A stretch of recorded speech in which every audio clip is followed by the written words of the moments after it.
이건 분명 실수입니다. 루카스 에반스는 유엔의 긴급 메일을 휴지통에 버릴 뻔했습니다. 중앙아시아에서 한국으로 대규모 인구 이동이 감지됐다는 웃기는 내용이었습니다. 그는 케임브리지를 나온 엘리트였고 20해 동안 세계 권력 구조를 분석해온 권위자였습니다. 한국에 대한 그의 평가는 냉정했습니다. 하지만 그는 공항에 내리자마자 경악했습니다. 한글 표지판이 러시아어보다 컸고 주차장의 10대 중 9대가 현대와 기아였습니다. 그리고 22살 여학생 라일라가 보여준 노트북 화면. 2030 한국 취업 로드맵이라는 제목 아래 놀라울 정도로 정교한 계획이 펼쳐져 있었습니다. 그 순간 그는 깨달았습니다. 자신이 지난 20년간 완전히 틀린 세계를 보고 있었다는 사실을. 시작하기 전에 잠깐 좋아요와 구독을 눌러주시면 영상 제작에 큰 힘이 됩니다. 안녕하세요.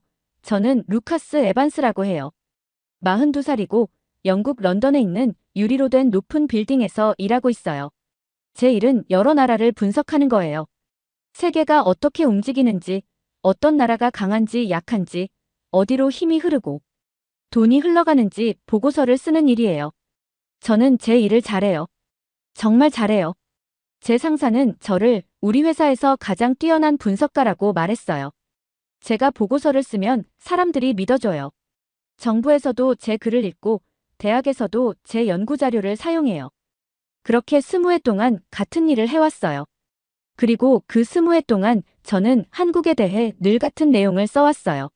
작고 약하고 미국에 의존하고 출산율이 너무 낮아서 곧 무너질 거라고요. 그게 제가 가진 한국에 대한 생각이었어요. 한 번도 의심해 본 적이 없었어요.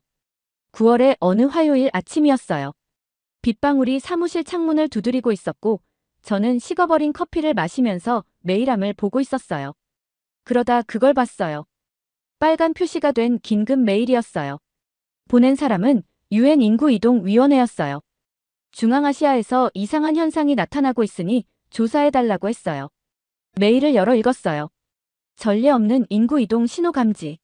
중앙아시아 5개국에서 비정상적인 이동 패턴 확인됨.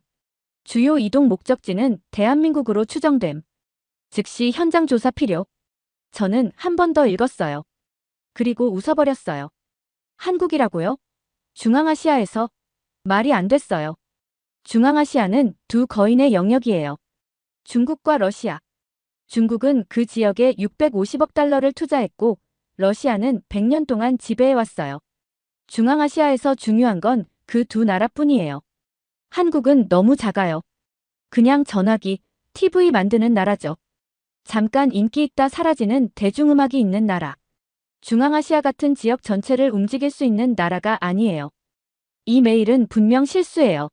아니면 유엔에 있는 젊은 직원들이 K-팝 영상이나 보고 흥분했을 수도 있어요. 아마 BTS 듣는 몇몇 청소년을 보고 뭔가 큰 변화가 일어나는 줄 착각한 거겠죠. 저는 더 잘 알았어요. 저는 제 평생을 지정학을 공부하며 보냈어요. 힘이 어떻게 작동하는지 너무 잘 알아요. 큰 나라가 작은 나라를 지배하고 군사력과 경제 규모가 중요하고 지리적 크기도 중요하다고요. 한국은 그런 조건을 하나도 갖추지 못했어요. 그래도 유엔에서 이 조사를 위해 꽤 많은 돈을 준다고 했어요. 솔직히 말하면 저는 그들을 틀렸다는 걸 증명하고 싶었어요. 중앙아시아에 가서 자료를 모으고 보고서를 써서 별거 아니다. 아무 일도 없다라고 말하고 싶었어요. 조사 완료. 한국 관련 의미 있는 영향 없음. 사건 종결 권고. 이런 문장을 쓰는 만족감을 상상했어요. 기분이 조금 좋아졌어요. 여행 사이트를 열고 우즈베키스탄 타슈켄트행 비행기를 바로 예약했어요. 비행기에서 저는 비즈니스석에 앉아 있었어요. 노트북과 공책, 그리고 20회의 자신감과 함께요. 중앙아시아에 대해 제가 아는 걸 다시 정리했어요. 5나라. 인구 8천만 명. 옛 소련의 땅. 석유와 가스는 많지만 여전히 가난. 중국과 러시아 사이에 끼어 있는 지역. 이게 중앙아시아의 현실이에요. 그리고 한국은요? 그저 몇십 년 동안 기술 분야에서 잠시 운이 좋았던 중간 규모 국가예요. 그 운도 이제 끝나가고요. 인구도 줄고 경제도 둔화되고 20년, 30년 뒤면 별 의미 없는 나라가 될 거라고 저는 확신했어요. 그걸 보고서에도 썼고 학회에서도 말했고 정말로 믿었어요. 승무원이 오렌지 주스를 건네줬어요. 저는 구름을 내려다보며 생각했어요. 저 아래 어딘가에 제가 공부만 했지 가보진 못한 중앙아시아가 있다는 걸요. 제 경력, 제 명성, 제 확신. 그리고 저는 이렇게 생각했어요. 거기서 뭘 본다 해도 내 생각은 바뀌지 않을 거야. 나는 맞아. 비행기가 하강하기 시작했어요. 저는 몰랐어요. 일주일 뒤 제가 믿어온 모든 게 무너질 거라는 걸. 저는 몰랐어요. 22살 학생 한 명이 제 세계관 전체를 흔들 거라는 걸. 저는 몰랐어요. 제가 모든 걸 틀리게 보고 있었다는 사실을 깨닫게 될 거라는 걸. 비행기 바퀴가 활주로에 닿았어요. 창밖으로 타슈켄트 공항이 보였어요. 제 옛 삶은 여기서 끝났어요. 새로운 이해는 지금부터 시작됐어요. 하지만 그때의 저는 아무것도 몰랐어요. 여전히 틀린 적 없는 루카스 에반스였어요. 여전히 세상을 안다고 생각하는 분석가였어요. 저는 서류 가방을 들고 일어나 비행기 밖으로 나갔어요. 그리고 제 삶을 완전히 뒤흔들 진실을 향해 걸어갔어요. 제가 비행기에서 내려 타슈켄트 공항 안으로 들어갔어요. 공기는 완전히 달랐어요. 따뜻하고 건조하고 먼지랑 향신료가 섞인 냄새가 났어요. 입국장으로 걸어가면서 우즈베거나 러시아어 표지판을 보게 되겠지 하고 예상했어요. 조금은 영어도 보이겠구나 싶었고요.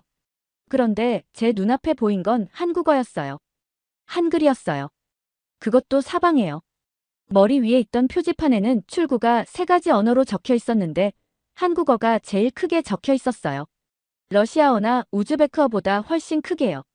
저는 걸음을 멈추고 한참을 쳐다봤어요.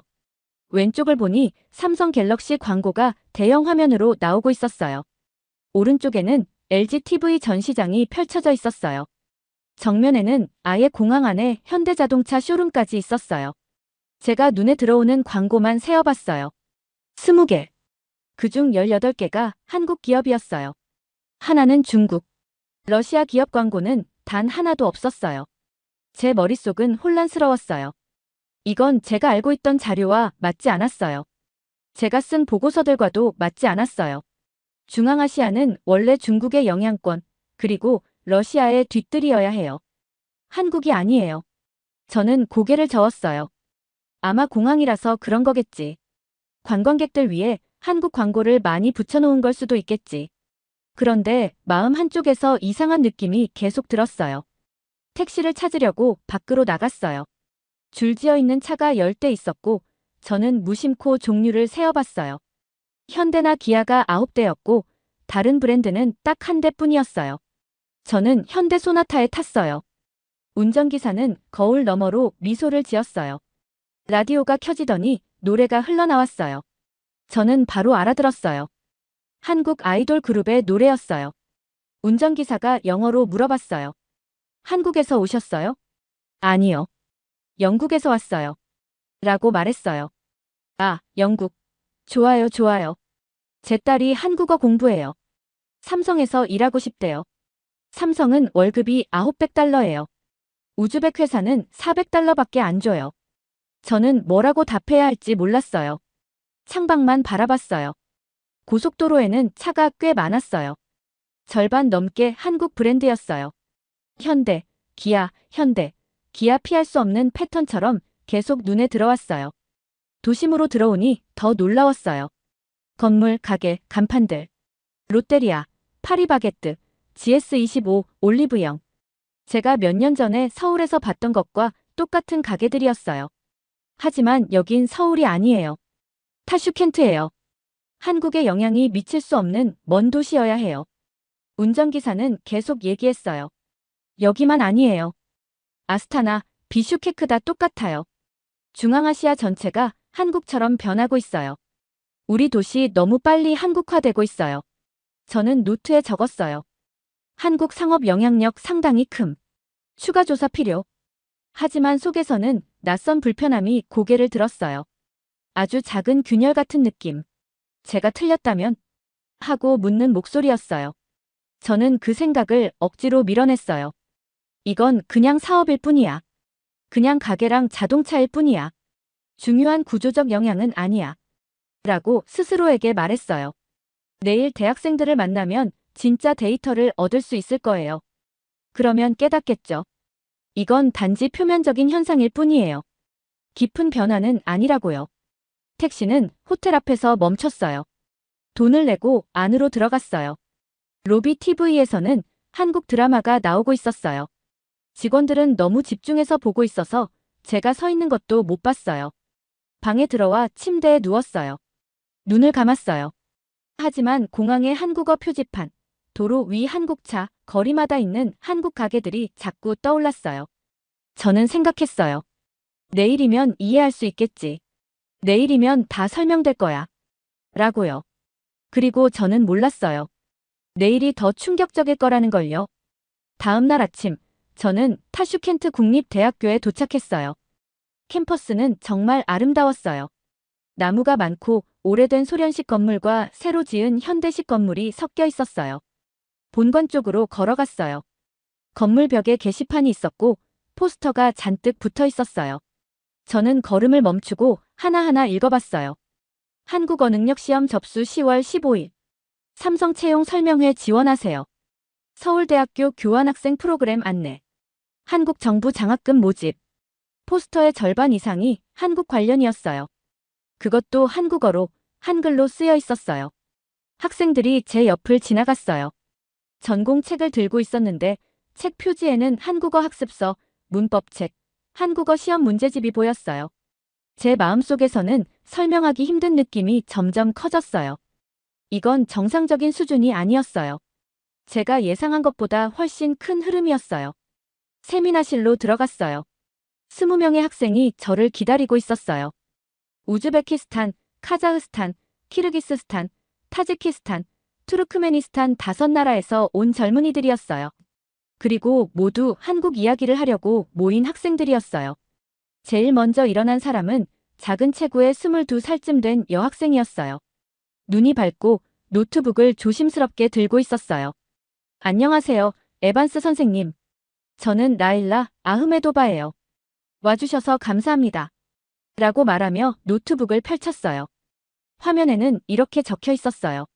2030 한국 취업 로드맵. 저는 몸을 앞으로 숙여 자세히 봤어요.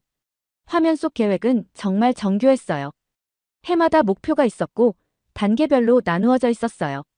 정말 놀라울 정도로 체계적이었어요. 라일라는 조용히 말했어요. 저만 이런 게 아니에요. 제 친구들도 다 이런 계획 가지고 있어요. 제가 아는 젊은 사람들은 다 한국 가려고 준비하고 있어요. 제 손끝이 차가워졌어요. 이건 비현실적이라고 말하고 싶었어요. 한국은 수백만 명을 받지 못한다고 말하고 싶었어요. 꿈과 현실은 다르다고 설명하고 싶었어요. 그런데 제가 말을 꺼내기도 전에 키가 큰 남학생이 일어섰어요. 188cm쯤 되어 보이는 체격 큰 학생이었어요. 짧은 검은 머리에 진지한 눈빛을 가진 친구였어요. 저는 카자흐스탄에서 온 아르만 자키노프예요. 데이터 분석을 공부하고 있어요. 라고 말하며 태블릿을 제 앞에 밀어놨어요. 화면에는 숫자, 그래프, 통계가 깔끔하게 정리돼 있었어요. 아르만은 감정 없이 단단한 목소리로 말했어요. 카자흐스탄 한국어 과정 경쟁률 190대 1. 의대보다 높아요. 알마티 삼성 초봉 $960. 카자흐스탄 평균 임금 $520. 이건 감정이 아니에요. 수학이에요. 한국은 논리적인 선택이에요. 저는 반박할 수 없었어요. 수학은 거짓말을 하지 않아요. 또 다른 학생이 휴대폰을 보여줬어요. 한국 가는 키르기스스탄 청년들이라는 SNS 그룹이었어요. 회원수 24만 명. 나라 전체 인구가 700만 명인데요. 저는 학생들에게 한 가지 질문만 했어요. 30살이 되면 어디에서 살고 싶나요? 20명 중 18명이 바로 대답했어요. 한국이요. 남은 2명은 잠시 망설이다가 말했어요. 아마 한국이요. 단 한 명도 자기 나라를 말하지 않았어요. 방 안은 조용했어요. 제 숨소리가 들릴 정도였고 심장 뛰는 소리까지 느껴졌어요. 그 순간 제 안에서 무언가가 탁 하고 금이 갔어요. 아주 작게, 아주 얇게. 하지만 충분했어요. 저는 노트북을 덮었어요. 무슨 말을 적어야 할지 더 이상 모르겠더라고요. 제가 믿어왔던 모든 것이 서서히 무너지기 시작했어요. 3일이 지났어요. 저는 정부 기관을 방문하고 교수들을 만나고 보고서를 읽었어요. 하루하루 지나갈수록 제 안에서 벌어졌던 작은 균열이 점점 더 커졌어요. 오늘 저는 중앙아시아 경제연구원에 앉아 있었어요. 5나라 정부가 함께 사용하는 연구 건물이에요. 여기서는 경제를 분석하고 데이터를 모으고 이 지역에서 벌어지고 있는 진짜 상황을 알고 있어요. 한 연구원이 두꺼운 서류철을 제 앞에 놓았어요. 표지에는 빨간 글씨로 기밀이라고 적혀 있었어요. 제목은 이렇게 쓰여 있었어요. 2024 중앙아시아 청년 한국 이동 실태조사. 제가 서류철을 펼치는데 손이 살짝 떨렸어요. 왜 그런지 스스로도 잘 모르겠더라고요. 아마 안에 어떤 내용이 들어있을지 보고 싶지 않은 진실을 마주하게 될까봐 겁이 났던 것 같아요. 첫 페이지에는 아주 단순한 질문이 있었어요. 앞으로 10년 안에 다른 나라로 이주하고 싶습니까? 응답자의 83%가 네라고 했어요. 젊은 사람 100명 중 83명이 고향을 떠나고 싶다는 뜻이었어요. 다음 질문은 이랬어요. 가장 가고 싶은 나라는 어디입니까? 76%가 대답했어요. 한국이라고요. 저는 그 숫자를 오래 바라봤어요. 76%. 이건 유행이 아니었어요. 바람도 아니었어요. 한 세대 전체가 같은 방향을 선택하고 있다는 뜻이었어요. 다음 페이지를 넘겼어요. 10년 전 데이터가 적혀 있었어요. 그때 1위는 중국 44%, 2위는 러시아 27%, 한국은 겨우 11%였어요. 그런데 지금은 중국 2%, 러시아 3%, 한국 76%. 저는 이 숫자를 3번, 4번 읽었어요. 데이터를 어떻게 모았는지도 확인했어요. 방법이 완벽했어요. 이건 진짜였어요. 커피가 식어도 모르고 숨 쉬는 것도 잊어버리고 저는 페이지를 넘기고 또 넘겼어요. 더 많은 숫자들이 나왔어요. 중앙아시아 평균 월급 380달러. 한국 기업이 이 지역에서 주는 월급 850달러. 한국에 직접 가면 받는 월급 2,300달러. 또 이렇게 적혀 있었어요. 지금 한국어를 배우고 있는 중앙아시아 사람 수 2,100만 명. 전체 인구의 4분의 1이에요. 한국에서 일하는 사람들이 고향으로 보내는 돈 연간 140억 달러. 우즈베키스탄은 나라 전체 경제의 11%가 한국에서 일하는 사람들 돈이었어요. 한국의 중앙아시아 투자 비중 전체 외국 투자 중 34%, 중국 19%, 러시아 12%. 저는 서류철을 덮었어요. 머리가 아프고 가슴이 먹먹했어요. 이건 단순한 영향력이 아니었어요. 구조였어요. 완전히 연결돼 있는 경제 전체가 한국에 묶여있는 구조적 의존이었어요. 한국의 돈, 한국의 일자리, 한국의 투자가 없으면 이 지역 경제 전체가 흔들리는 상황이었어요. 저는 노트에 적었어요. 제가 틀렸어요. 완전히 틀렸어요. 한국은 여기서 작은 나라가 아니에요. 한국이 중심이에요. 적는 동안 손이 계속 떨렸어요. 다음 날 라일라가 도시 밖의 한 마을로 저를 데려갔어요. 꼭 만나야 할 사람이 있다고 했어요. 먼지가 잔뜩 날리는 길을 1시간 정도 달렸어요. 작은 집들이 보이고 텃밭이 있고 닭들이 돌아다니는 그런 마을이었어요. 고려 사람들이 사는 마을이었어요. 1937년에 스탈린에게 쫓겨서 이곳으로 강제로 옮겨진 사람들의 후손들이었어요. 우리는 작은 집 앞에서 멈췄어요. 나이가 많아 보이는 할머니가 툇마루에 앉아 있었어요. 얼굴에는 세월이 만든 주름이 가득했고 손은 평생 노동으로 거칠어져 있었어요. 그런데 눈빛은 아주 맑고 강했어요. 라일라가 조용히 말했어요. 이분은 소피아예요. 올해 83세예요. 소피아는 우리를 안으로 들여보내고 차를 끓여줬어요. 손은 느렸지만 아주 정성스러웠어요. 처음엔 말을 많이 하지 않았어요. 그러다 증손녀 이야기를 꺼냈어요. 이름은 다샤, 19살. 다샤는 5년 전에 유튜브에서 한국 드라마를 봤어요. 소피아가 말했어요. 자막 보면서 따라 읽고 발음 따라 하면서 혼자 한국어를 배웠어요. 소피아는 사진 한 장을 제게 보여줬어요. 젊은 소녀가 환하게 웃으며 들고 있는 증서. 한국 언응력 시험 최상급 6급이었어요. 서울에 있는 유명 대학에서 합격 통보가 왔어요. 다음 달에 떠나요. 소피아의 목소리가 떨렸어요. 눈물이 흘렀어요. 87년이에요. 그녀가 속삭였어요. 87년 전에 우리 조부모가 짐승처럼 열차에 실려 여기로 끌려왔어요. 낯선 땅에서 죽으라고 내몰렸어요. 우리 언어를 잃었고, 고향을 잃었고, 모든 걸 잃었어요.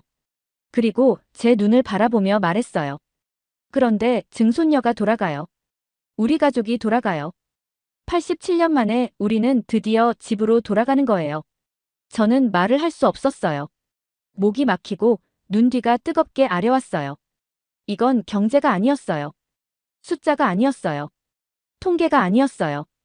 이건 치유였어요. 회복이었어요. 역사에 의해 찢겨나간 한 가족의 이야기가 언어를 통해 다시 이어지는 기적이었어요. 소피아는 더 많은 걸 보여줬어요. 중앙아시아에 사는 고려 사람 후손 52만 명. 그중 75%가 한국으로 돌아갈 준비를 하고 있었어요. 그들은 돈을 쫓는 게 아니라 정체성을 찾고 있었어요. 조상에게서 빼앗긴 것을 되돌려받고 있었어요. 소피아의 집을 나와 차로 걸어가면서 저는 라일라 얼굴을 볼 수가 없었어요. 눈을 마주칠 자신이 없었어요. 왜냐하면 20년 동안 한 번도 느끼지 못했던 감정을 그 순간 처음 느꼈거든요. 눈물이 나려고 했어요. 그날 밤 저는 잠을 이룰 수 없었어요. 천장을 보며 누워 계속 생각만 했어요. 라일라의 로드맵, 아르만의 통계, 소피아의 눈물, 한국어를 배우는 2100만 명의 사람들, 한국을 선택한 76%의 청년들, 끝내 고향으로 돌아가는데 87년이 걸린 한 가족의 이야기. 저는 제 경력을 한 문장 위에 쌓아 올렸어요. 큰 나라가 작은 나라를 지배한다. 군사력과 경제 규모가 힘을 만든다. 하지만 한국은 군대도 보내지 않았어요. 전차도 없었어요. 위협도 없었어요. 한국이 가져온 건 기회였어요. 언어였어요. 희망이었어요. 그리고 그게 제가 믿어왔던 모든 것보다 더 강력했어요. 저는 침대에서 일어나 노트북을 켰어요. 그동안 제가 쓴 한국 관련 보고서를 다시 열어봤어요. 20년 동안 확신에 차서 써온 글들. 20년 동안 한국은 중요하지 않다고 말해온 문장들. 저는 모든 걸 틀리게 보고 있었어요. 이제 문제는 단 하나였어요. 제가 그걸 인정할 수 있느냐는 거였어요. 20년 동안 쌓아온 확신을 버리고 처음부터 다시 시작할 수 있을까요?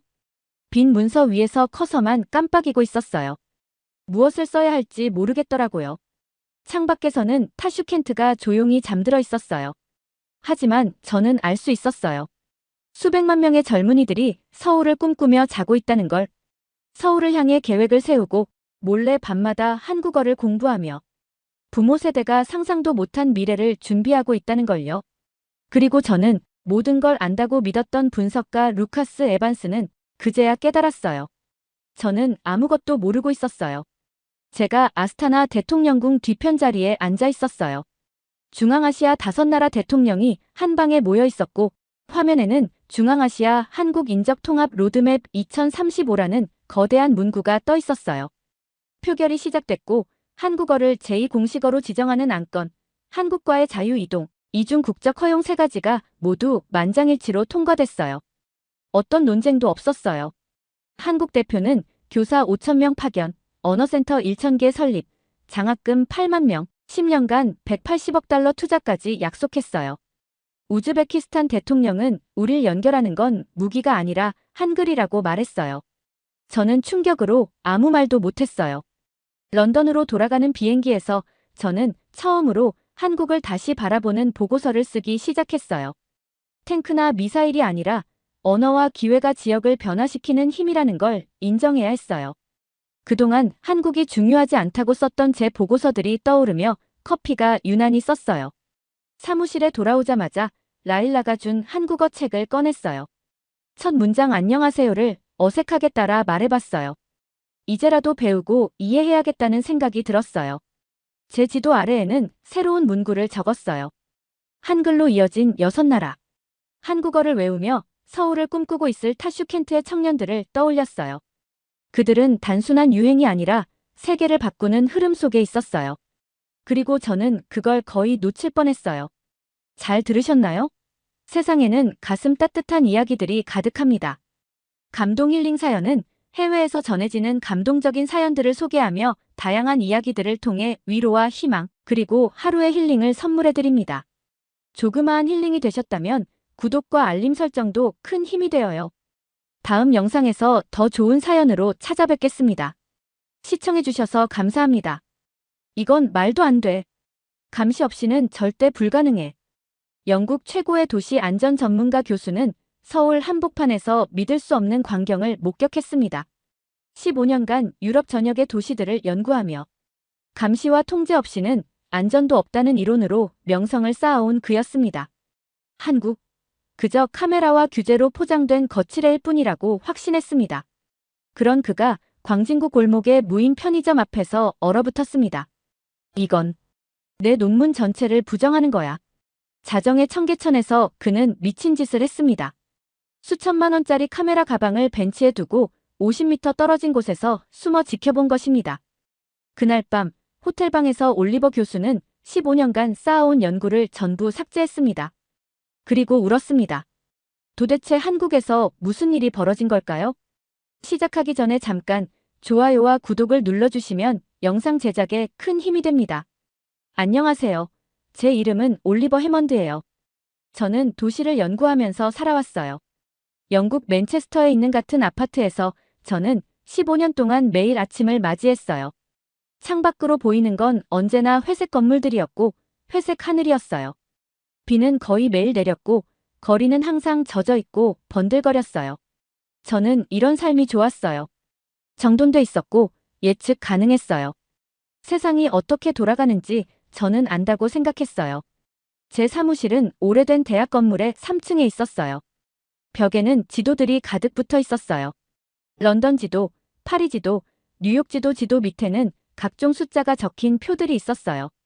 범죄율, 경찰 순찰 횟수, 보안 카메라 수. 저는 하루 종일 이런 숫자들을 들여다보며 패턴을 찾고 보고서를 썼어요. 그리고 저는 일을 잘했어요. 사람들은 저를 전문가라고 불렀어요. 여러 대학에서 저를 초청해 강연을 해달라고 했고 유럽의 도서관에는 제 책들이 꽂혀 있었어요. 제가 말하면 사람들은 귀를 기울였어요.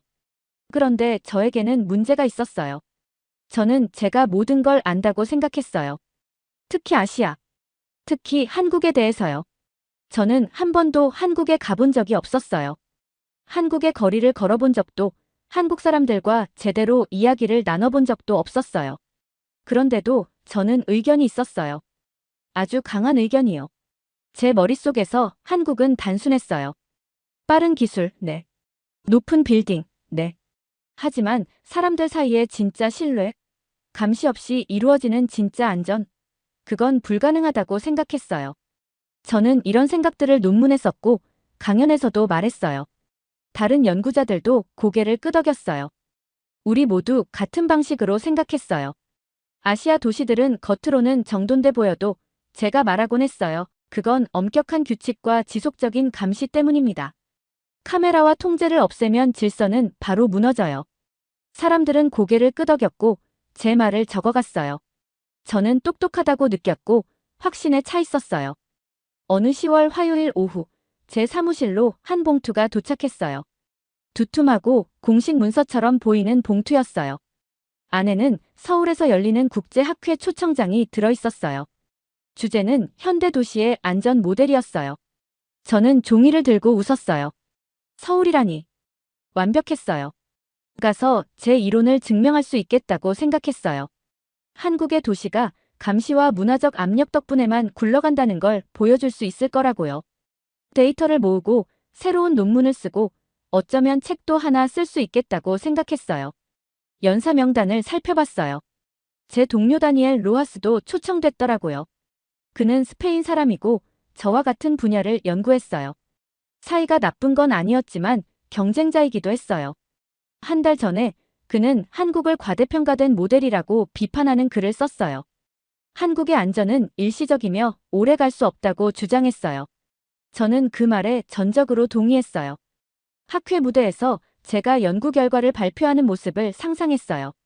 한국은 신화일 뿐이라고 신뢰 기반 사회는 환상이라고 증명하는 거죠. 다니엘은 객석에서 제가 진짜 데이터를 가지고 있다는 걸 보게 되겠죠. 더 설득력 있는 논리를 가지고 있다는 것도요. 저는 그날 바로 학회 주최자에게 전화를 걸었어요. 네, 제가 말했어요. 초청을 받아들일게요. 그날 밤, 저는 책상에 앉아 연구 계획을 세웠어요. 저는 서울에서 일주일을 보낼 예정이었고, 그동안 모든 걸 기록할 생각이었어요. 지하철 시스템, 거리의 구석구석, 쇼핑구역, 밤의 공원까지요. 카메라들을 찾아낼 거예요. 보안 요원들을 찾아낼 거예요. 통제의 흔적을 모조리 찾아낼 거예요.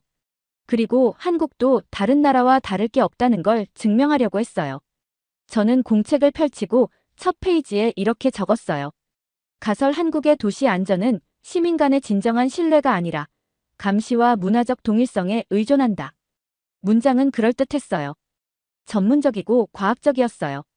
저는 공책을 덮고 창밖을 봤어요. 비는 더 거세게 내리고 있었고 아래 거리는 텅 비어 어두웠어요. 저는 들떠 있었어요. 이번 여행은 제 명성을 더 단단하게 만들어줄 거라고 믿었어요. 제가 옳다는 걸 입증해줄 거라고요. 저는 서울행 비행기를 예약했어요. 카메라와 녹음 장비, 연구 노트들을 챙겼어요.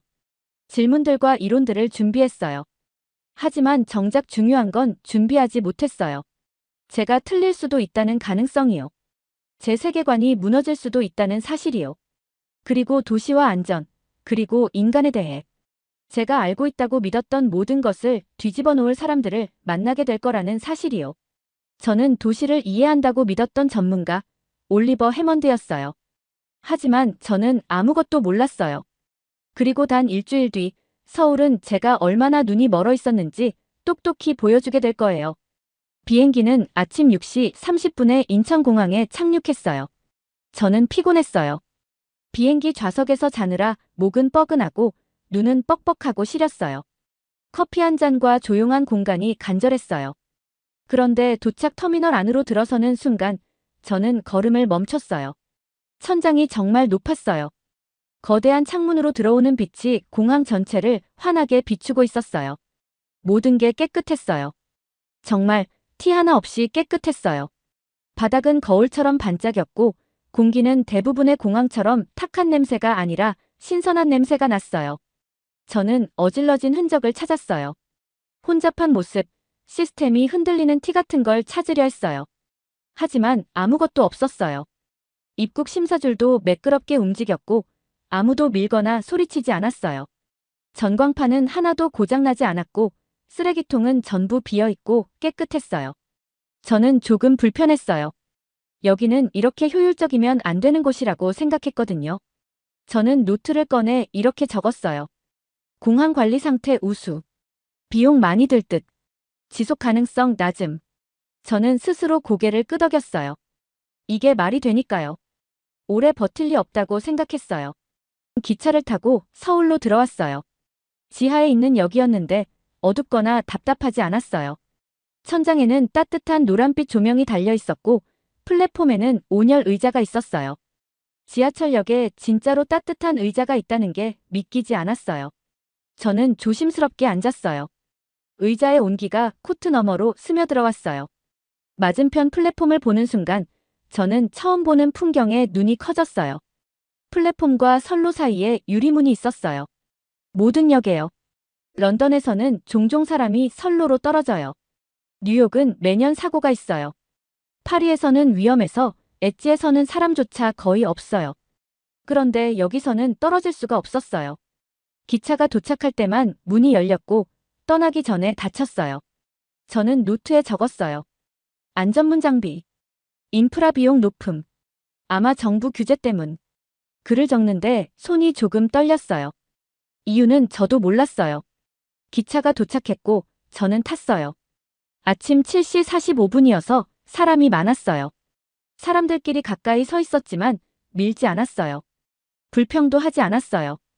모두 마스크를 썼고 모두 조용히 휴대폰을 보거나 멍하니 창밖을 보고 있었어요. 저는 문 근처에 자리를 잡고 손잡이를 잡았어요. 두 정거장 후 연세 많아 보이는 할머니 한 분이 올라오셨어요. 작고 허리가 굽으셨고 무거워 보이는 장바구니를 들고 계셨어요. 앉을 자리를 찾고 계셨어요. 제가 움직이기도 전에 세 사람이 동시에 일어났어요. 회사원, 여고생, 대학 점퍼를 입은 청년. 그 누구도 말하지 않았어요.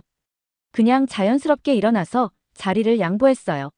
할머니는 작게 고개를 숙이며 앉으셨고, 세 사람은 아무렇지 않다는 듯 손잡이를 잡고 다시 자신의 화면으로 돌아갔어요. 이 모든 과정이 5초도 안 걸렸어요. 안내방송도 없었고, 누가 지켜보는 것도 아니었어요. 그냥 그렇게 했어요. 저는 가슴이 꽉 조이는 느낌이 들었어요. 그날 오후, 저는 광진이라는 동네를 걸었어요. 좁은 골목, 작은 가게들, 오래된 아파트와 새 아파트가 섞여 있는 거리였어요. 그러다 모퉁이를 돌았는데 제 머릿속 논리로는 이해가 안 되는 장면이 나왔어요. 작은 가게 하나가 있었어요. 문은 열려 있었고 불도 켜져 있었어요. 그런데 안에 아무도 없었어요. 점원도, 계산대 직원도, 보안 요원도 없었어요.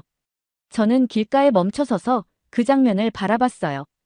과자와 음료로 꽉 찬 진열대, 신선한 샌드위치를 올려둔 작은 테이블, 조용히 돌아가는 냉장고. 그런데 아무도 지키지 않아요. 원하면 다 들고 나가도 되는 상황이었어요. 카메라를 찾았어요. 구석에 하나 있긴 했는데 작동하는 것처럼 보이지 않았어요. 빨간 불도 안 켜져 있었어요. 문에 붙은 한국어 안내문 아래에 작은 영어 문장이 있었어요. 무인 결제 매장. QR코드로 결제 부탁드립니다. 저는 조심스럽게 안으로 들어갔어요. 가게는 시원하고 조용했어요. 물 한 병을 집어들고 가격을 봤어요. 1,500원. 진열대에 QR코드가 있었고 스마트폰으로 스캔해서 결제하라는 거였어요. 그런데 만약 제가 안 하면, 그냥 나가버리면, 저는 물병을 들고 한참을 서 있었어요. 심장이 빨리 뛰었어요. 이건 말도 안 된다고 생각했어요. 이렇게 운영되면 1시간 만에 다 도둑 맞을 거라고 생각했어요. 그런데 진열대는 꽉 차 있었고 가게는 깔끔했고 모든 게 제자리에 있었어요. 거기다 학생 2명이 들어왔어요. 아마 16살쯤 되어 보였어요. 과자랑 초콜릿을 집더니 QR코드를 찍고는 아무렇지 않게 웃으며 나갔어요. 누가 보고 있는지도 신경 쓰지 않았어요. 저는 결국 물병을 다시 제자리에 놓았어요. 손이 떨렸어요. 밖으로 걸어나가 가게 맞은편 낮은 벽에 앉았어요. 20분 동안 그 가게만 지켜봤어요. 7명이 들어왔어요. 그리고 7명 모두 결제하고 나갔어요. 아무도 훔치지 않았어요. 훔칠 생각조차 없어 보였어요. 노트를 폈지만 펜이 종이 위에서 멈춘 채 움직이지 않았어요. 뭘 적어야 했을까요? 제가 믿어온 모든 게 틀렸다고요? 저는 노트를 덮었어요. 누군가와 이야기하고 싶었어요. 이게 어떻게 가능한 건지 이해하고 싶었어요. 내일은 답을 찾아야겠다고 생각했어요. 내일이면 분명히 뭔가 이유를 찾을 수 있을 거라고, 제가 못 보고 있는 그 무언가를 발견할 수 있을 거라고 스스로에게 말했어요. 하지만 그날 밤, 광진의 그 길가에 앉아서 사람들이 서로를 너무나 자연스럽게 믿는 모습을 지켜보던 저는 제 확신에 처음으로 금이 가는 걸 느꼈어요. 그리고 그 금이 완전히 깨져버리면 그 다음에 제가 어떤 사람이 될지 조금 두려웠어요. 다음 날 아침, 저는 다시 지하철을 탔어요. 2호선이었어요. 도시 전체를 동그랗게 도는 초록색 노선이요. 목에는 카메라를 걸고 손에는 노트를 들고 있었어요. 전문가처럼 보이려고 애쓰면서 다시 제가 아는 사람처럼 느껴지려고 했어요. 하지만 속은 복잡했고 뭔가 길을 잃은 기분이었어요. 신촌역에서 한 젊은 여성이 제 옆에 앉았어요. 긴 검은 머리에 핀과 패치가 잔뜩 붙은 캠퍼스백을 들고 있었고 두꺼운 교과서를 읽고 있었어요. 그녀가 제 카메라를 한번 보더니 미소를 지었어요. 사진 찍는 분이세요? 하고 조심스러운 영어로 물었어요. 저는 고개를 저었어요. 아니에요. 저는 연구자예요. 도시를 연구해요. 아, 그녀의 얼굴이 밝아졌어요. 저도 그거 공부해요. 도시계획이요. 저는 할인이에요. 서울대학교 다녀요. 그녀의 이름은 서할인이었어요. 24살. 도시를 마치 누군가는 음악을 사랑하듯 또 누군가는 예술을 사랑하듯 그런 방식으로 좋아하고 있었어요. 지하철이 터널을 지나가는 동안 우리는 이야기를 나눴어요. 제가 질문하면 그녀는 아주 당연한 사실을 말하듯 단순하고 솔직하게 대답해줬어요. 왜 사람들 줄을 이렇게 정확하게 서요? 제가 물었어요. 지하철이 아무리 붐벼도 다들 줄을 가지런히 서 있더라고요. 하리는 그 질문 자체가 이상하다는 듯 고개를 갸웃했어요. 그건 새치기 하면 다른 사람들한테 폐가 되잖아요. 저희는 다른 사람들한테 부담 주고 싶지 않아요. 그런데 아무도 보고 있지 않으면요? 그녀는 다시 고개를 기울였어요. 그게 왜 상관 있어요? 그래도 잘못된 건 잘못된 거잖아요. 그 대답을 듣는 순간 제 배속이 묘하게 뒤틀렸어요. 제가 도시를 연구했던 모든 시간 동안 저는 언제나 이렇게 믿어왔어요. 사람들은 감시받아야 한다고. 규칙과 카메라와 처벌이 없으면 사람들은 이기적으로 행동한다고. 속이려고 한다고. 남에게 피해를 준다고. 그런데 하리는 줄을 지키는 걸 숨쉬는 것만큼 자연스럽게 여겼어요. 홍대 입구역에 도착하기 전에 하리는 종이에 무언가 적어 제게 건넸어요. 오늘 밤 잠실대교에 가보세요. 그녀가 말했어요. 다리 아래요. 연구에 도움이 될 만한 걸 보실 거예요. 저는 종이를 받아 고맙다고 했어요. 그녀가 내리고 나서 종이를 봤어요. 주소 하나. 그리고 시간. 오후 7시. 그날 저녁 저는 택시를 타고 잠실대교로 갔어요. 런던에서도 파리에서도 제가 아는 유럽 어느 도시에서도 다리 밑은 위험한 곳이었어요. 어둡고 쓰레기와 깨진 병이 굴러다니고 노숙인이 잠들고 범죄가 일어나고 밤에는 절대 가면 안 되는 공간이었어요. 저는 이런 공간을 수년 동안 연구했어요. 논문도 여러 개 썼어요. 도시의 죽은 공간이라고 불렀어요. 어떤 도시도 해결하지 못하는 장소들이요. 서울도 같을 거라고 생각했어요. 하지만 잠실대교 아래로 내려가는 계단을 밟는 순간 저는 숨이 멎었어요. 빛이 있었어요. 따뜻하고 부드러운 조명이 콘크리트 기둥 사이에 걸려 있었어요. 큰 화분에 심긴 식물들도 있었고 벤치도 있었어요. 깨끗한 벤치요. 작은 카페가 열려 있었고 커피랑 빵을 팔고 있었어요. 10대 아이들 몇 명이 테이블에서 웃으며 공부하고 있었어요. 아버지 한 분이 어린 딸을 그네에 태우고 있었는데 아이의 웃음소리가 다리 아래로 메아리 쳤어요. 조금 더 안쪽으로 가니 벽에 벽화가 그려져 있었어요. 밝은 색깔들로 새들, 꽃들, 강이 그려져 있었어요. 사람들이 걷고 있었고 뛰고 있었고 조용히 쉬고 있었어요. 다리 아래에서 밤에 저는 카메라가 목에 걸려 있는 것도 잊고 천천히 걸었어요. 이건 불가능한 일이었어요. 제가 알고 있던 도시계획 이론도 인간 행동 연구도 도시가 움직이는 방식도 전부 부정하는 현장이었어요. 유니폼을 입고 길을 쓸고 있던 분에게 다가갔어요. 저기요, 혹시 여기 문제 같은 건 없어요? 범죄나 낙서 같은 거요? 그는 저를 보고 미소 지었어요. 가끔 작은 건 있죠. 그런데 시민분들이 이 공간을 아껴요. 문제 생기면 바로 신고하고 다들 깨끗하게 사용하세요. 근데 어떡해요? 누가 그렇게 하라고 시켜요? 그는 제 질문이 이상하다는 듯 고개를 저었어요. 아무도요. 그냥 그렇게 하시는데요. 저는 벤치에 앉아 머리를 손에 파묻었어요. 15년 동안 저는 하나의 생각에 기반한 경력을 쌓아왔어요. 사람은 감시 없이는 신뢰할 수 없다. 통제 없이는 질서가 유지되지 않는다.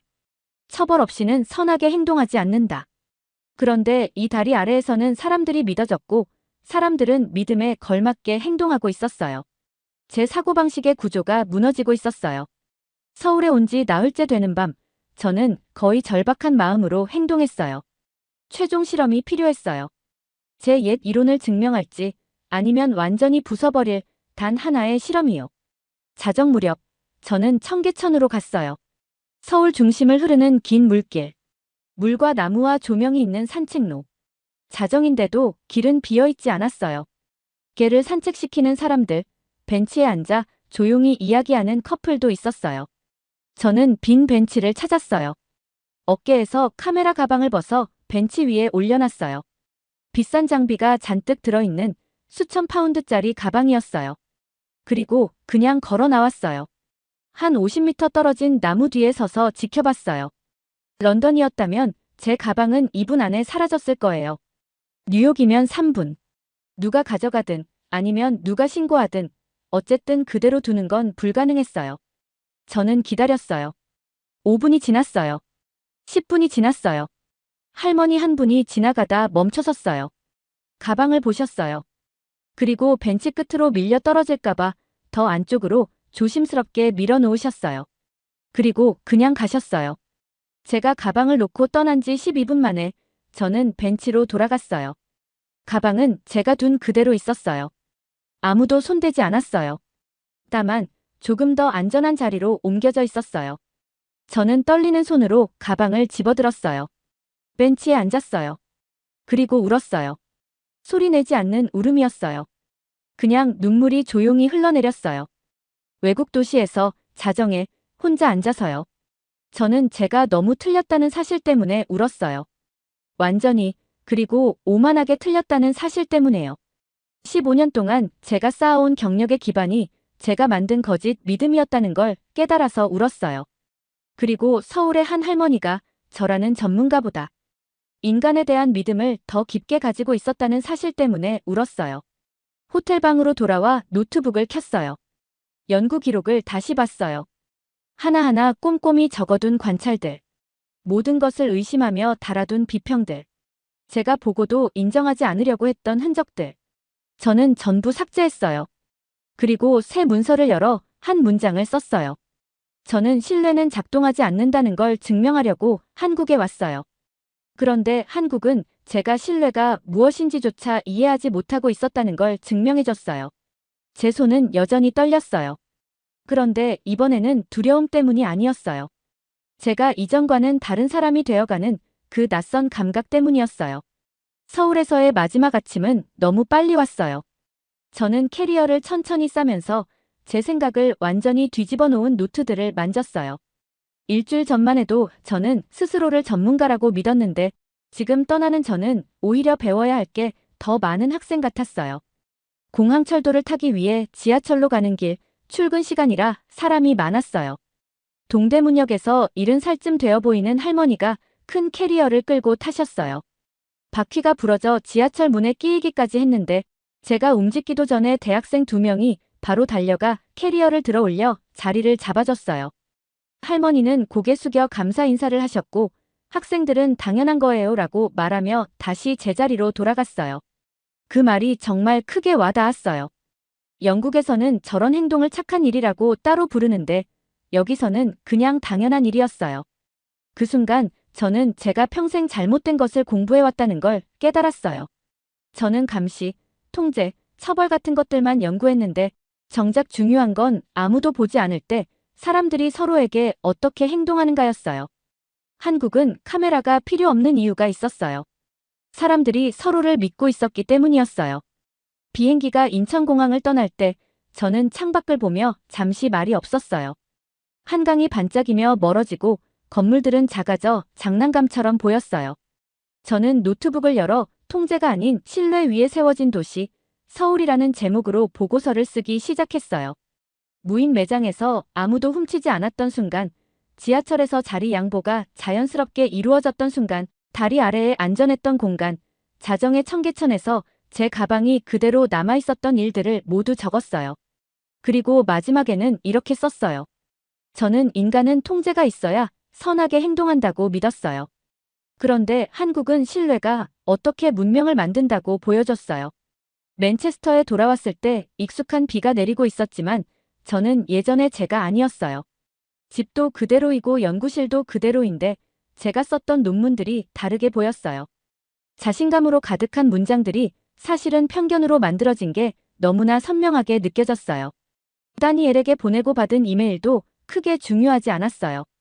그는 제 보고서가 감정적이라며 비판했지만 저는 단 한 줄로 답했어요. 다니엘, 직접 서울에 가봐. 숫자만으로 설명할 수 없는 게 있어. 일주일 후, 저는 대학에서 강의를 했어요. 연구자로서 말하기 가장 어려운 말부터 할게요. 저는 제 경력 전체에서 아주 중요한 걸 완전히 틀렸어요. 강의실은 조용해졌어요. 저는 서울에서 본 신뢰의 순간들을 설명하며 도시와 사람을 바라보는 제 시선이 어떻게 뒤집혔는지 이야기했어요. 학생 하나가 물었어요. 그럼 이제 카메라가 필요 없다는 건가요?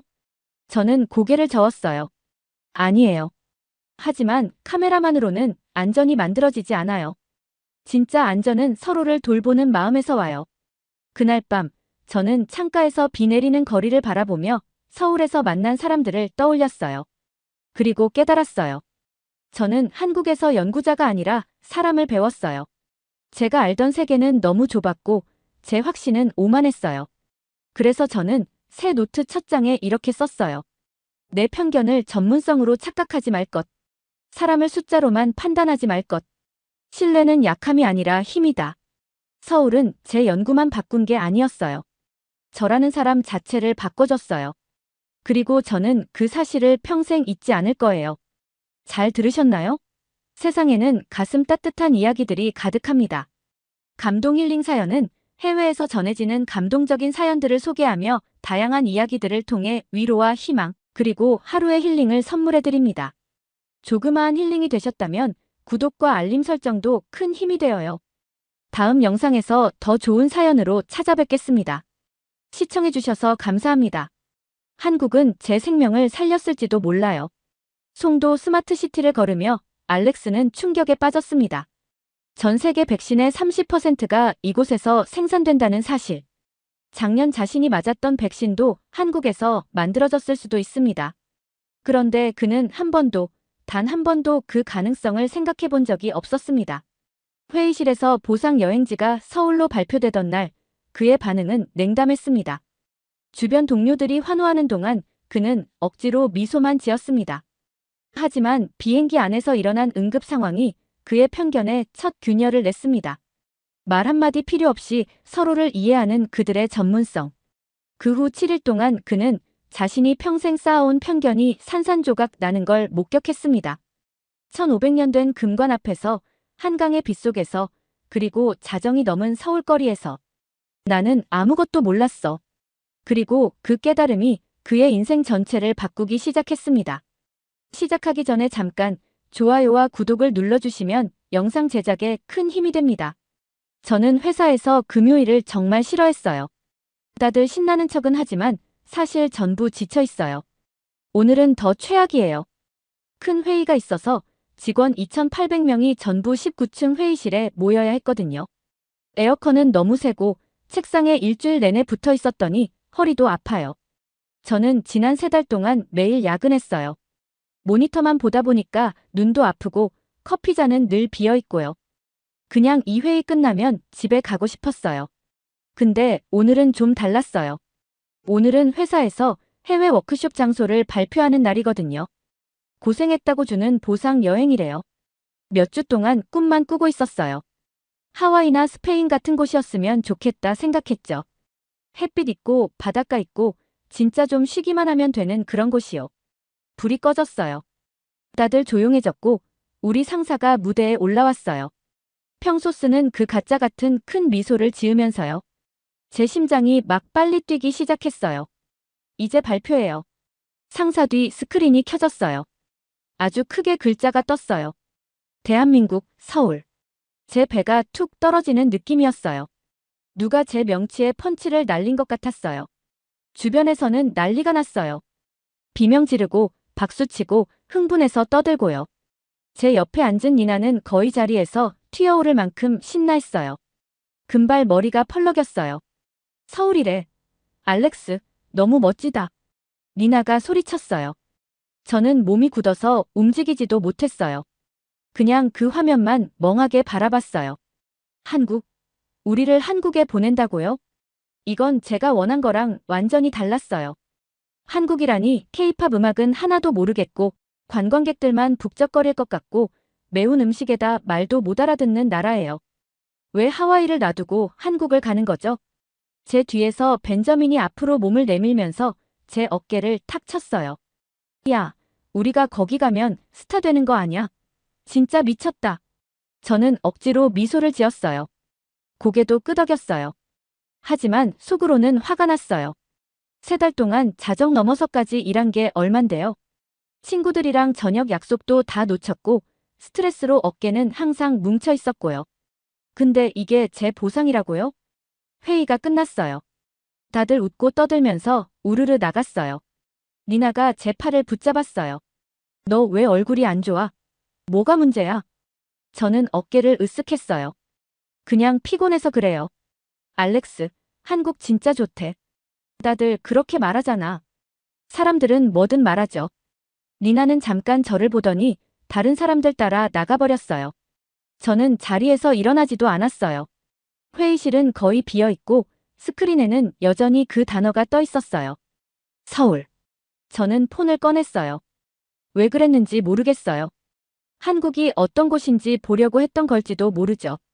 하지만 결국 아무것도 검색하지 않았어요. 그냥 빈 화면만 바라보고 있었어요. 그날 밤, 저는 제 아파트 침대에 누워 있었어요. 잠이 안 왔어요. 계속 그 여행 생각만 났어요. 한국에서의 일주일. 가고 싶지도 않은 곳에서 지내야 할 7일. 관심도 없는 것들에 흥미있는 척해야 할 7일. 천장을 봤어요. 오래전부터 고치려고만 하고 안 고친 금이 있어요. 그 금을 바라보면서 진짜 바다 있는 곳을 떠올렸어요. 맑은 물과 따뜻한 모래가 있는 그런 해변을요. 제가 가야 할 곳은 거긴데요. 근데 저는 한국에 가요. 눈을 감았어요. 뭐, 생각보다 나쁘진 않을 수도 있겠지 하고 스스로 위로도 해봤어요. 그냥 빨리 지나가기만 바랐어요. 사진 몇 장 찍고 음식 몇 개 먹고 집에 돌아오고 잊어버리면 되겠지. 근데 마음 한쪽에서는 이미 알고 있었어요. 이 여행이 정말 싫을 거라는 걸요. 한국은 저 같은 사람을 위한 곳이 아니라고요. K-팝이나 스마트폰에 열광하는 사람들이 좋아하는 곳이잖아요. 저는 그런 사람이 아니에요. 앞으로도 아닐 거고요. 결국 새벽 2시쯤 돼서 겨우 잠이 들었어요. 꿈속에서도 저는 그 회의실에 있었어요. 스크린에는 여전히 서울이라는 글자가 떠 있었고 저는 혼자 앉아서 다른 어디든 가고 싶다고 생각하고 있었어요.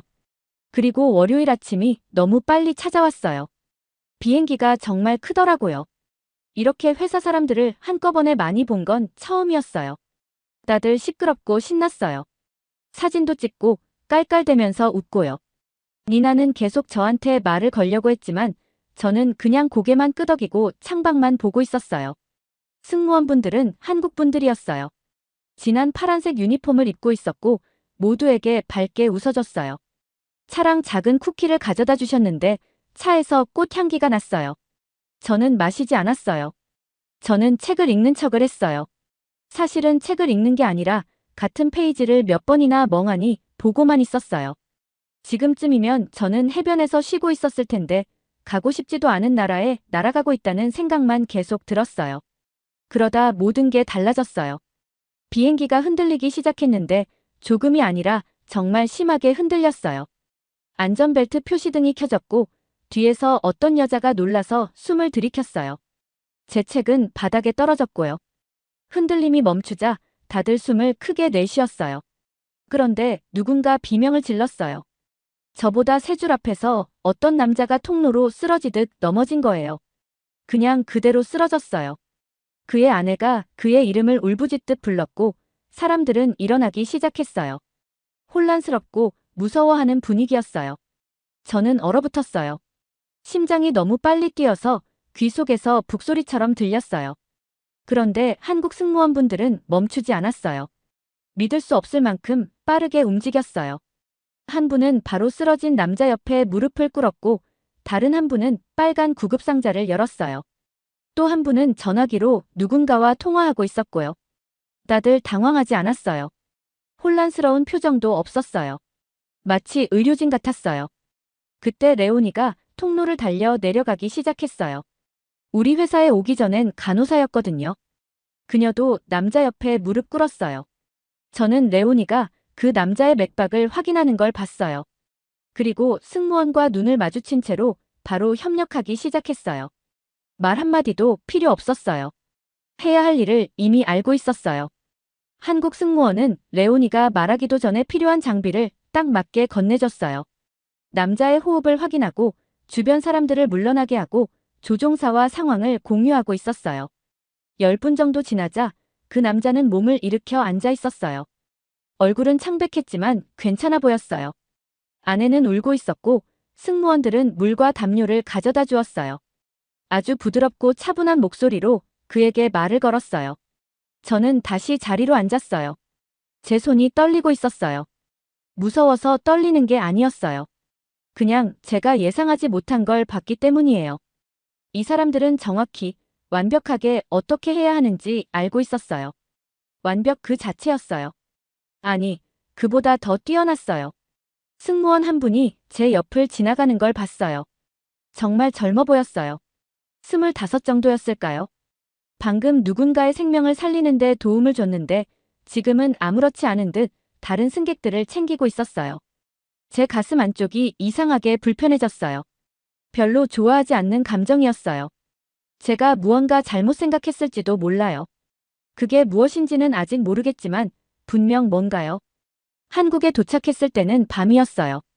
공항 이름은 인천이었어요. 비행기에서 내리자마자 저는 걸음을 멈췄어요. 이 공항은 현실처럼 보이지 않았어요. 영화 세트장 같았어요. 바닥은 흰 대리석으로 되어 있고 거울처럼 빛났어요.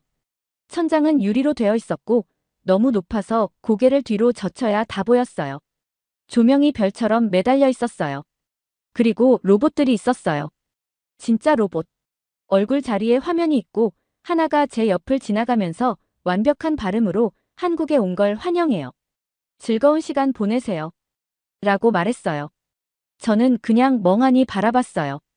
니나가 옆에서 웃었어요. 봐, 내가 한국 멋지다 그랬잖아. 저는 대답하지 않았어요. 둘러보느라 바빴거든요. 모든 게 깨끗했고 모든 게 정돈되어 있었어요. 영어 표지판도 많았고요. 전 세계에서 온 것처럼 보이는 사람들이 있었어요. 스페인어, 프랑스어, 제가 모르는 언어들이 들렸어요. 제가 예상한 모습이 아니었어요. 전혀요. 서울까지 가는 버스는 1시간이 걸렸어요. 저는 창문에 얼굴을 바짝 대고 밖을 봤어요. 고속도로는 엄청 컸고 불빛이 사방에서 반짝였어요. 하늘을 찌를 듯한 건물들이 있었고 모든 게 빠르게 움직이고 있었어요. 호텔에 도착했어요. 엄청 고급스러웠어요. 로비 안에 인공 폭포가 있었어요. 검은 돌 위로 진짜 물이 흐르고 있었어요. 저희 방은 20층이었어요. 방에 들어가서 커튼을 열었어요. 아래로 서울이 펼쳐져 있었어요. 빛의 바다처럼 보여서 숨을 잠시 멈췄어요. 수백만 개, 아니 어쩌면 수십억 개의 불빛. 자정이 넘었는데도 차들이 움직이고 건물들이 반짝이고 삶이 계속되고 있었어요. 지쳐야 하는데 이상하게 피곤하지 않았어요. 뭔가 큰 게 시작되기 직전 같은 느낌이 들었어요. 다음 날 우리는 한강으로 갔어요. 우리를 위해 특별한 축제를 준비했다고 했어요. 미국에서 온 직원 2,800명이 한자리에 모였어요. 음악이 울려 퍼졌어요. 북소리와 기타가 섞인 시원한 음악이었어요. 불빛이 사방에서 반짝였고 푸드트럭에서는 한국 음식 냄새가 나고 있었어요. 강은 조명 때문에 검은색과 금색으로 반짝였어요. 저는 강가에 서 있었어요. 이런 행사에 섞이고 싶지 않았어요. 제 스타일이 아니거든요. 그런데 그때 비가 내리기 시작했어요. 조금이 아니라 폭우요. 누가 들이붓는 것처럼 쏟아졌어요. 보통 이렇게 비 오면 다들 도망가야 하잖아요. 근데 아무도 도망가지 않았어요. 오히려 음악 쪽으로 뛰어갔어요. 비 맞으면서 춤을 추기 시작했어요. 웃고 빙글빙글 돌고 마치 이 비가 선물이라도 되는 것처럼 신나했어요. 니나가 제 손을 잡았어요. 빨리 와. 젖잖아요. 이미 다 젖었어. 그냥 춤춰. 니나는 저를 사람들 속으로 끌고 갔어요. 물이 얼굴을 타고 흘렀고 셔츠는 몸에 착 달라붙었어요. 원래라면 이런 상황을 정말 싫어했어야 했어요. 짜증이 났어야 했어요. 근데 그렇지 않았어요. 저는 춤추고 있었어요. 언제 시작했는지도 모르겠고 어떻게 이렇게 되었는지도 모르겠는데 제 발이 움직이고 있었어요. 팔도 움직이고 있었고요. 그리고 저도 모르게 웃고 있었어요. 3달 만에 처음으로 일 생각을 하지 않았어요. 보고서도 마감도 이메일도 아무것도 떠올리지 않았어요. 그냥 여기에 있었어요. 그냥 움직이고 있었어요. 살아있는 것 같았어요. 비는 계속 쏟아졌고 음악은 멈추지 않았어요. 그리고 제 안에서 얼어붙어 있던 무언가가 서서히 녹기 시작했어요. 왜 이런 건지 모르겠어요. 하지만 분명한 건 지금 이 순간 아주 중요한 무언가가 바뀌기 시작했다는 거예요. 한복을 입으니까 몸에 좀 어색하게 느껴졌어요. 뭔가 의상을 입은 것 같은 기분이었어요. 바지는 헐렁하고 저고리는 빳빳했어요. 이런 모습으로 경복궁을 돌아다니는 게 살짝 민망하기도 했어요. 근데 주변을 둘러보니까 수백 명의 사람들이 다 한복을 입고 있었어요. 한국 사람들도 다른 나라에서 온 사람들도요. 다들 즐거워 보였고 누구도 부끄러워하는 사람은 없었어요. 저만 빼고요. 궁은 정말 컸어요. 새빨간 기둥들이 초록색 지붕을 받치고 있었고 모든 곳에 화려한 색이 칠해져 있었어요.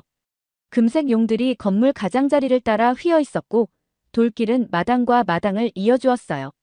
뒤편에는 산들이 웅장하게 서 있었고요. 거대한 수호자들처럼요. 저는 천천히 걸으면서 모든 걸 바라봤어요. 문 위에 새겨진 나무 조각들, 벽을 따라 있는 문양들. 누군가가 이 모든 걸 만들었고 하나하나 계획해서 만든 거잖아요. 그때 한 한국 가족이 제 쪽으로 걸어왔어요. 엄마, 아빠, 그리고 어린 2명의 아이들. 그중 한 6살쯤 돼 보이는 여자아이가 제 한복을 바라보고 있었어요.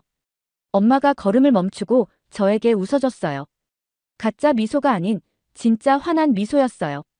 우리 문화를 사랑해주셔서 고마워요. 그렇게 말했어요. 저는 뭐라고 해야 할지 몰랐어요. 왜냐면 제가 이 문화를 사랑하는 게 맞나? 그런 생각이 들었거든요. 저는 여기 오기 전부터 한국을 좋아하지 않았어요. 한국은 그냥 음악이나 휴대폰만 유명한 곳이라고 생각했어요. 그런데 이 궁 안에서 이 옷을 입고 서 있으니까 이상한 감정이 들었어요. 존중? 호기심? 아니면 이해도 못하고 판단했던 것에 대한 부끄러움? 결국 저는 조용히 말했어요. 고맙습니다. 그분은 살짝 인사하고 가족들과 함께 걸어갔어요. 저는 한참 동안 그 모습을 바라봤어요. 국립중앙박물관은 훨씬 더 충격적이었어요.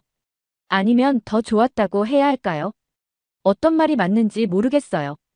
첫 번째 방에는 금관이 유리 케이스 안에 놓여 있었어요. 설명에는 1500년 전이라고 적혀 있었어요. 1500년이요. 저는 잘못 본 줄 알고 3번이나 다시 읽었어요. 금관은 작은 장식들로 가득했어요. 작은 동그라미, 작은 모양들, 하나하나 완벽하게 배치된 장식들. 새로 만든 것도 아니고 누군가가 멋부리려고 만든 것도 아니었어요. 진짜 고대의 물건이었어요. 다음 방으로 갔어요. 또 그 다음 방으로 갔어요. 방마다 제가 몰랐던 것들이 계속 나왔어요. 1000년 전의 그림들, 제 집에 있는 어떤 장식보다도 훨씬 아름다운 도자기들, 제가 읽지는 못해도 중요한 글이라는 걸 알 수 있는 벽의 글자들. 청자 한 점이 있었어요. 녹색이었는데 정말 완벽한 녹색이었어요. 설명에는 고려시대라고 적혀 있었어요. 고려가 언제인지 정확히 모르는데 그 도자기가 제 인생에서 본 그 어떤 것보다 아름답다는 건 확실했어요. 옆방에서 니나가 절 부르는 소리가 났어요. 그런데 저는 움직일 수가 없었어요. 그냥 서 있었어요. 왜냐면 그 순간 깨달았거든요. 저는 아무것도 모르고 있었다는 걸. 정말 아무것도요. 그동안 저는 한국이 그냥 현대적인 나라라고만 생각했어요. 너무 과하게 노력하는 나라라고요. 기술과 대중문화 말고는 아무것도 없는 줄 알았어요. 깊이가 없고 역사도 없고 본질도 없는 나라라고 생각했어요. 근데 완전히 잘못됐어요. 이 나라는 수천 년 동안 존재해왔어요. 예술을 만들고 문화를 만들고 오래 남을 것들을 만들어 왔어요. 그런데 저는 텍사스의 작은 아파트에 앉아서 자신 있게 모든 걸 안다고 생각했어요. 이 거대한 문명은 제 평가 따위 필요 없이 존재하고 있었는데요. 목이 꽉 막힌 것 같았어요. 저는 밖으로 걸어 나왔어요. 숨 좀 쉬고 싶었어요. 그날 밤 우리는 송도에 갔어요. 미래 도시 같았어요. 버스는 운전사 없이 스스로 움직였고 건물들은 식물로 덮여 있었어요. 모든 게 깨끗하고 완벽하게 정돈되어 있었어요. 그때 우리 가이드가 한 말을 듣고 저는 걸음을 멈춰버렸어요. 송도는 전 세계 백신의 30%를 생산해요. 전 세계의 30%요. 저는 제가 작년에 맞았던 백신을 떠올렸어요. 그 백신이 여기서 만들어졌을 수도 있겠다는 생각이 들었어요. 한국이 제 생명을 살렸을 수도 있다는 말이에요. 근데 저는 그걸 몰랐던 거죠. 우리는 공원을 지나고 연구단지를 지나고 대학들을 지나 걸었어요. 보기 좋은 도시가 아니었어요. 세상을 바꾸고 있는 도시였어요. 저는 집에 있는 에밀리에게 문자를 보냈어요. 손이 조금 떨렸어요. 내가 모든 걸 잘못 생각했어. 다음 날, 우리는 남산에 올랐어요. 서울 한가운데 있는 산이더라고요. 꼭대기에는 큰 타워가 있었고, 우리는 케이블카를 타고 올라갔어요. 타워에서 보니까 도시 전체가 다 보였어요. 건물들이 끝없이 펼쳐져 있었고, 산은 도시를 둘러싸듯 서 있었고, 한강은 은색 리본처럼 도시를 가로지르고 있었어요. 저는 창가 앞에 서서 한참을 움직이질 못했어요. 주변에서는 사람들이 사진을 찍고 얘기하고 웃고 있었지만요. 그때 레오니가 옆에 섰어요. 처음엔 아무 말도 하지 않았어요. 그냥 저와 함께 도시를 바라봤어요. 그러다가 조용히 말했어요. 이런 곳에 오면 우리가 모르는 게 얼마나 많은지 깨닫게 되죠. 저는 고개를 끄덕이기만 했어요. 말을 하면 울 것 같았거든요. 그녀 말이 맞았어요. 저는 아무것도 몰랐어요. 똑똑하다고 착각했어요. 세상을 안다고 생각했어요. 하지만 사실은 텍사스의 제 좁은 방에서 배우려고도 하지 않은 것들을 함부로 판단하고 있었던 거예요. 한국은 제가 좋아하든 말든 상관없었어요. 한국은 늘 여기 있었어요. 늘 중요했고 늘 깊이가 있었어요. 제가 그냥 못 보고 있었던 거예요. 해가 지기 시작하고 도시의 불빛이 하나둘 켜졌어요. 저는 그 모습을 보면서 제가 오해했던 나라가 제게 가르쳐주는 걸 느꼈어요. 제가 얼마나 모르며 살아왔는지. 그리고 그 순간 제 안에서 무언가가 부서졌어요. 오래된 생각들, 편견들, 믿음들이 산산이 조각났어요. 저는 제가 누군지도 잘 모르겠어요. 근데 어쩌면 그게 괜찮은 걸지도 몰라요. 진짜로 배우는 첫걸음이 모른다는 걸 받아들이는 거니까요.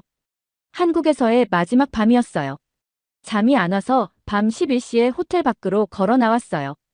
텍사스였다면 절대 하지 않았을 행동이었어요. 하지만 한국은 밤에 안전하다라는 말을 떠올리며 조심스레 걸었어요. 그런데 거리에 나온 순간 제가 아는 상식이 다 무너졌어요. 혼자 조깅하는 여성, 유모차를 끄는 젊은 부부, 편안하게 걷는 사람들 모두가 편안해 보였어요. 편의점에 들어갔을 때도 직원분이 정성스레 인사해 주셨고 바닥은 반짝였고 모든 물건이 정리되어 있었어요. 삼각김밥을 사서 벤치에서 먹으며 지나가는 사람들을 보는데 아무도 두려워하지 않고 모두 평온해 보였어요. 그 순간 깨달았어요. 아, 이건 단순한 안전이 아니라 사회 전체가 서로를 믿는다는 느낌이구나. 다음 날 공항에서는 더 큰 울림이 있었어요. 직원분들이 줄지어 서서 저희 2,800명에게 손을 흔들고 미소를 보내고 있었어요. 한 분과 눈이 마주쳤을 때 가슴이 아릴 만큼 떠나기 싫어졌어요. 저는 언제부터 이 나라를 좋아하게 된 걸까요? 비행기 안에서 저는 계속 글을 썼어요. 경복궁, 박물관, 한강의 빗속에서 춤추던 순간, 밤거리의 안전함, 사람들의 친절함, 그리고 제가 얼마나 편견에 사로잡혀 있었는지.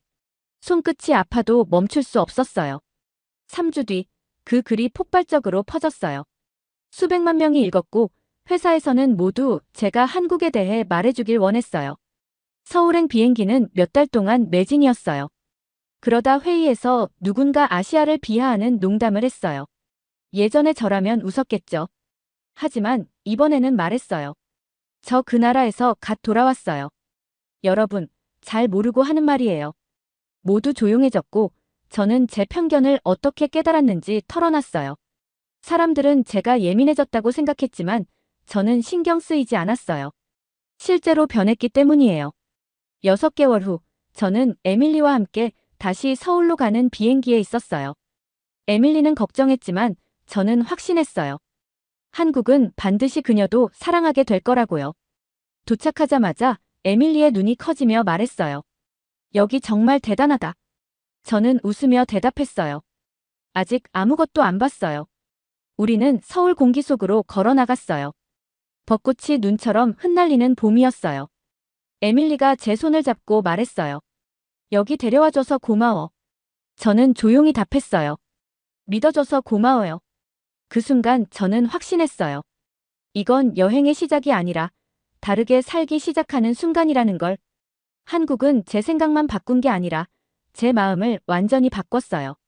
그리고 저는 예전의 저로 절대 돌아가지 않을 거예요.